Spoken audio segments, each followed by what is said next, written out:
So today we'll be talking about the invertebrates. Okay, for first example is octopus. It's classified as mollusca. In English, it's called octopus. In Latin, it's called polypius. They mostly live in deep ocean. Okay, and they eat crabs, crayfish, and small fish to live. Okay. Unique characteristics. They don't have any hard skin to protect itself. So, for example, if they get scratched by coral, then they can just get hurt. They have no hard skin. Okay, since they have no hard skin, they are really flexible, so they can go to narrow gaps really easily.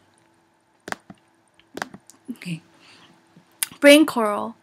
It's classified as cnidarians. Okay, cnidarians. In English, it's called brain coral. In Latin, it's called fabidae. It lives in shallow, warm water, like coral reefs. It's like shallow, warm water, which has coral reefs. So food, they eat zooplankton and phytoplankton, floating around them. Okay. So this is how brain coral looks. So unique characteristics. They live up to 900 years. That's really long time. It's more than 9 generations, I think. And they really like brain. They really do. Okay, polycap flatworms. They're classified as flatworms. In English, it's called polycap flatworms. In Latin, it's called Phylum Platyhelminthe. Okay, I cannot pronounce that correctly. Habit. They usually live in sea with coral reef. Food. They eat snails. This is how polycap flatworm looks. Okay.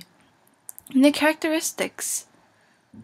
They don't need to be fed often if you're a pet. If you're deciding having polycap flatworms as pets. And in the wild, they just eat one time, a lot. Then they just don't eat for a while. Then they have a big feast again. Okay, they're extremely shy and they might be hiding a rock and not come up for a month.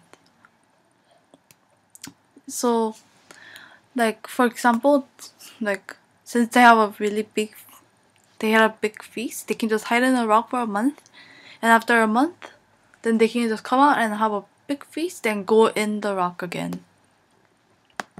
Okay, earthworm. They're classified as true worms. Names in English, it's earthworm. In Latin, it's called Lumbricus rubellus. It lives inside ground and mostly moist ground.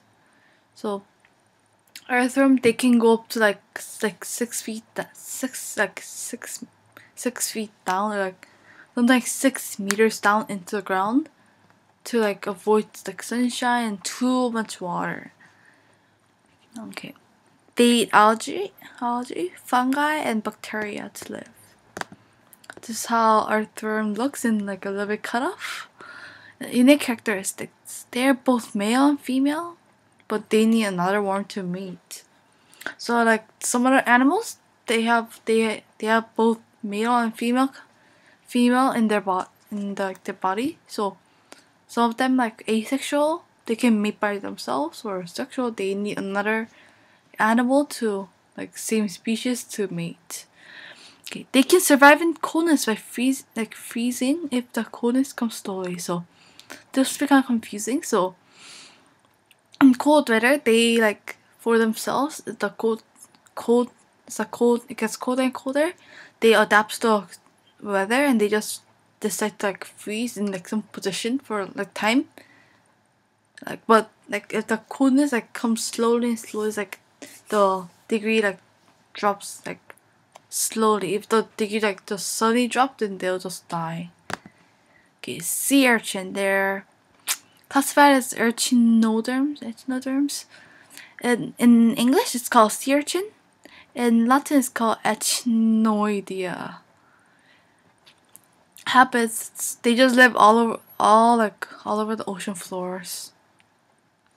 The algae, sea otters, wolf eels, and triggerfish. Okay, sea urchin. This is how sea urchin looks like. It's really spiky.